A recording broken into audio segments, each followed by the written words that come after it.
Hi there, this is a video about string crossings in Bach that are specifically related to the techniques from the String Crossings 101 video. So there is a PDF you can download that has examples, or you can just use your own music from Bach.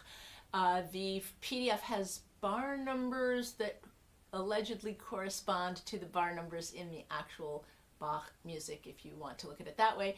But these passages should be familiar if you've studied some Bach suites, and if you haven't, this is maybe a great way to sort of dip your toe in it while trying these passages. So the first one we're going to do is the separate bow, where we're doing up bow on the lower string. In this case it's going to be the D string, and down bow on the A string. Remember, you want your arm on the level of the higher string, so your arm up on the A string. So just get your arm warmed up doing that. And then the first example is this.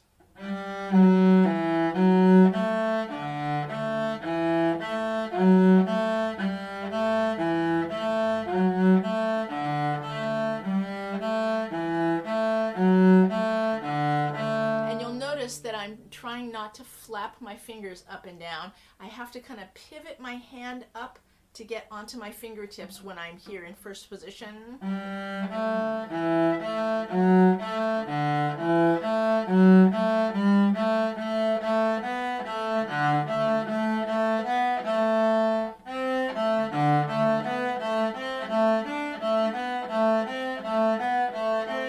And so this technique is what's happening the whole time.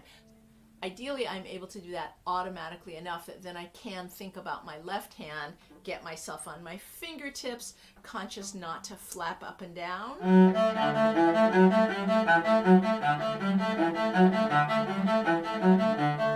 you know, my arm moves a tiny bit. It's not like my arm is 100% still, but I think it's mostly moving just because there's leveraging going on there, that somehow as I'm making this rather circular motion with my wrist, my arm is lightly bouncing up and down. So it's not going to stay 100% stable. Okay, so that's the first passage. Near the end or middle of this passage, it switches around, right? So after, when we get to bar 37, after the up bow on the D string,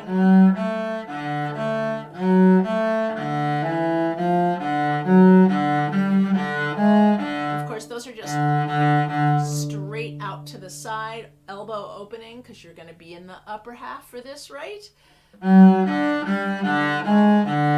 I have A on down bows on the beats.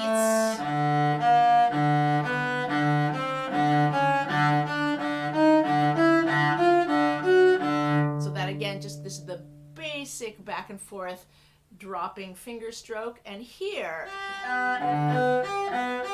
or if you choose to use open D string possibly,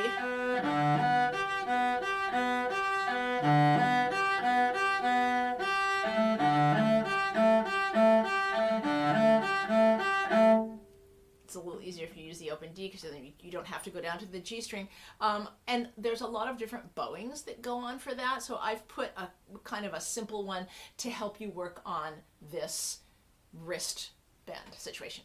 Okay, so now we're going to look at the beginning of the movement, because it's more complicated. Again, there's a lot of different bowings for this. As you may be aware, we're not really sure what bowing, if any, was intended by Bach, since we have no manuscript and we have only the Anna Magdalena Bach manuscript, which is really messy. A lot of people think that the first three notes are slurred. My personal feeling about that is it's great to play the first three notes slurred and the rest of the notes separate if you can play the movement very fast. I think it sounds not great when it goes slower, so I like that particular bowing.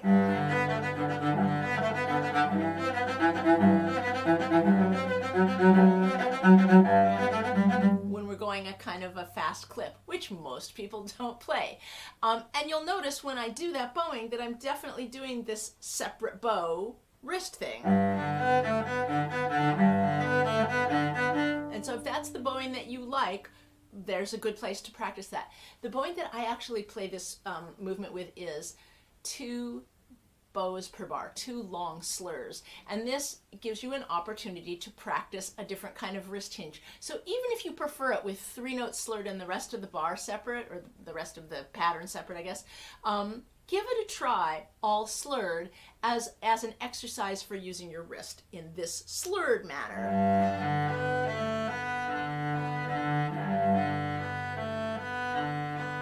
Because it's hard.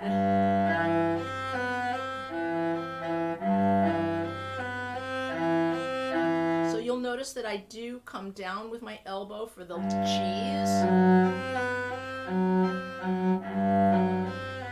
And then I'm rolling my arm up, staying up.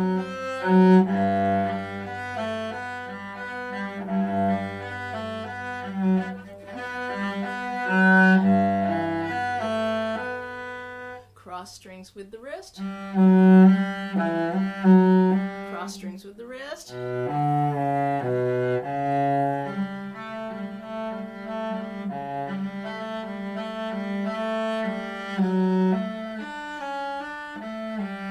So all of the string crossings are happening with my wrist, whether or not I'm going back and forth. It doesn't just have to be a back and forth. Anytime I play a scale,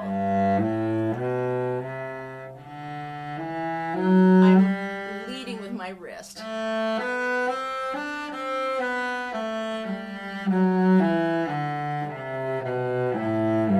So that the wrist hinge and the arm lowering often go together, but I try to initiate the motion with my wrist. Whether or not you're working on these Bach suites, I think they're really interesting to see what do I do with my wrist in context. How can I really challenge that technical skill? Good luck and smooth string crossings to you all.